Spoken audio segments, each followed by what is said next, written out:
Ram Ram my YouTube family. तो आज हम सुबह सुबह चाय पी रहे थे, मैं मेरे हस्बैंड दोनों का अचानक से मूड बना। उन्होंने बोला मेरे 2 दिन की छुट्टी है तो कहीं घूमने चलते हैं।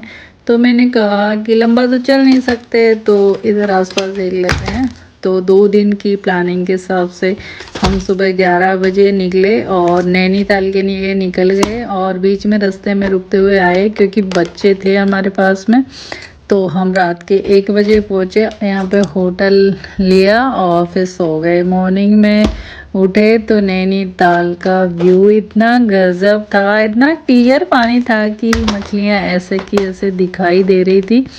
और यहाँ पे ये प्लांट था, उसके कुछ फल लगे हुए थे, उनको उबाल के खाया जाता है। ये मैंने होटल वालों से पूछा तो उन्होंने बताया था। यहाँ पे झूले लगे हुए थे तो हमने सुबह जल्दी उठ करके काफ़ी एंजॉय किया। और मेरे हस्बैंड ड्राइव करके आए थे तो उनको नींद आ रही थी तो वो सो रहे थे। तब तक हम नहा धो के फ्री थे, मैं और बच्चे। फिर मैंने और बच्चों ने लंच किया। जब तक मेरे हस्बैंड भी उठ गए थे तो वो नहा धो के फ्री हुए। तो लंच करके साथ में हम सब लोगों ने लेक देखी। नैनीताल लेक में फर्स्ट टाइम देख रही हूँ और इस लेक का पानी इतना साफ था गाइस। और हम अभी सितंबर में आए हैं तो इस टाइम का मौसम भी काफ़ी अच्छा था इस लेक के व्यू के लिए। वैसे ऑफ सीजन था लेकिन हम भीड़ में जाना ज़्यादा पसंद नहीं करते तो हमें बहुत अच्छा लग रहा था। और हमारा जो होटल था ना उससे लेक का व्यू बहुत अच्छा आ रहा था क्योंकि इस टाइम पे होटल पूरा खाली था, कोई था नहीं। फिर हम इसके काफ़ी हाइट वाले पॉइंट के लिए निकल गए थे जिसमें आता है लवर पॉइंट, सुसाइड पॉइंट और हिमालय व्यू। वो सब हम जा कर के देख रहे थे। हिमालय व्यू दिख नहीं रहा था क्योंकि वहाँ पे बादल हो रहे थे तो बादलों की वजह से दिख नहीं रहा था। तो जो यहाँ के फेमस पॉइंट थे ना उनको हम देख रहे थे। और हाइट पे जाने के बाद में पहाड़ और ग्रीनरी और फॉग और बिल्कुल शांति थी गाइस। इतना अच्छा फील हो रहा था यहाँ पे कि हमेशा के लिए यहाँ बस जाएं।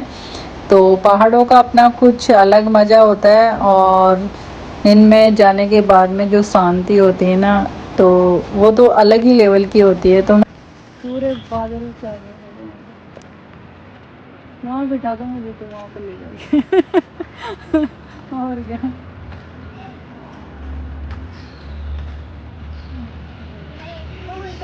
माउंट आबू इससे भी ज़्यादा अच्छा लगा। मैं फोन तोड़ के लगा। थैंक यू बेटा। पापा का फोन गिर गया, उठा लो। लो इधर आओ, आपको चमेली बना देती हूँ। चंपा की चमेली बना देती हूँ।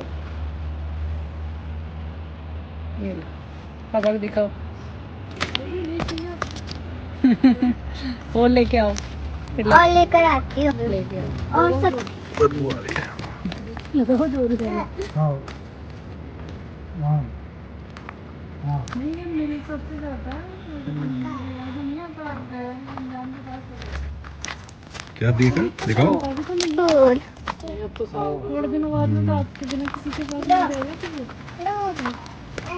हाँ एक और है।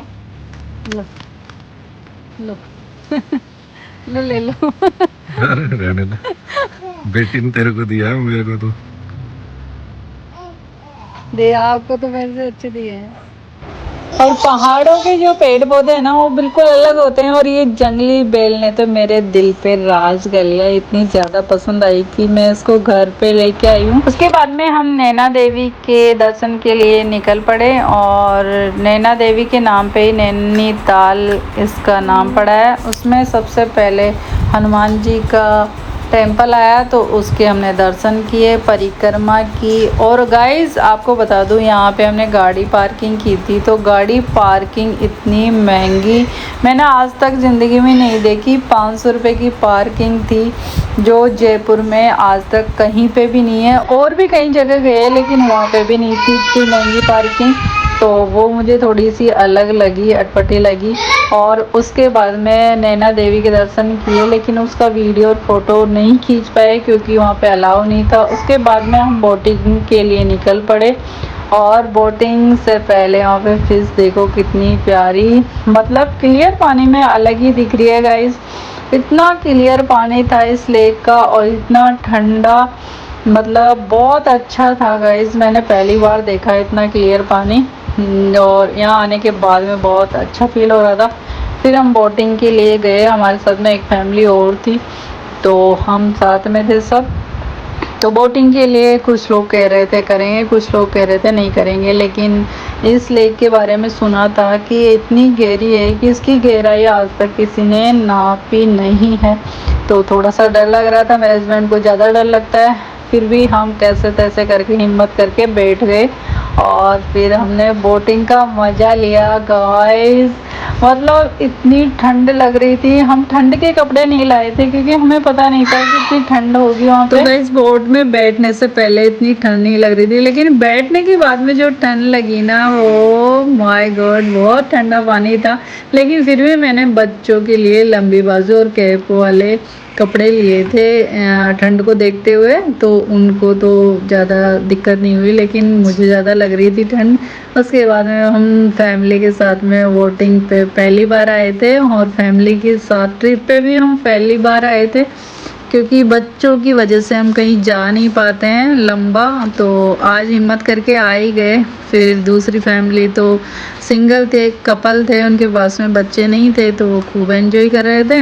वो आपस में वीडियो बना रहे थे हमारा, हम उनका बना रहे थे। इस तरीके से हमने खूब एंजॉय किया। और आपको बता दो जो रिस्की वाली जगह होती है ना, वहाँ पे मेरे हस्बैंड को बहुत ज़्यादा डर लगता है। वो फ्लाइट में बैठने से भी डरते हैं, लेकिन हम ज़बरदस्ती से बिठा देते हैं। लेकिन मुझे कोई डर नहीं लगता है यार, जीवन में जब लिखा है ना भगवान ने उस दिन जाना है तो जाना ही है, तो डरना क्या। जब आए जीवन में रिस्क उठाना भी सीखना चाहिए। लेकिन मेरे हस्बैंड बहुत ज़्यादा डरते हैं इन चीज़ों से, तो बड़ी मुश्किल से उनको समझा बुझा के हमने बोटिंग किया। और भी काफ़ी सारी चीज़ें थी जो नहीं कर पाते हैं इस तरीके से। फिर हम यहाँ पे फेमस मॉल रोड है शॉपिंग के लिए, वहाँ पे गए और शॉपिंग की। फिर होटल में हम जाके नाइट में सो के डिनर करके फिर हम सुबह उठे और नीम करोली बाबा के लिए निकल गए। और नीम करोली बाबा में का वीडियो और फोटोग्राफी अलाउ नहीं थे, तो हमने उसके नज़दीक में होटल थी उसमें लंच किया था, वहाँ से मैंने वीडियो बनाया था। ये फेमस नीम करोली बाबा का टेंपल है जो एक रिवर से मतलब पुल को पार करके जाना पड़ता है। और गाइस यहाँ पे इतनी शांति है, मैंने कभी सोचा नहीं था।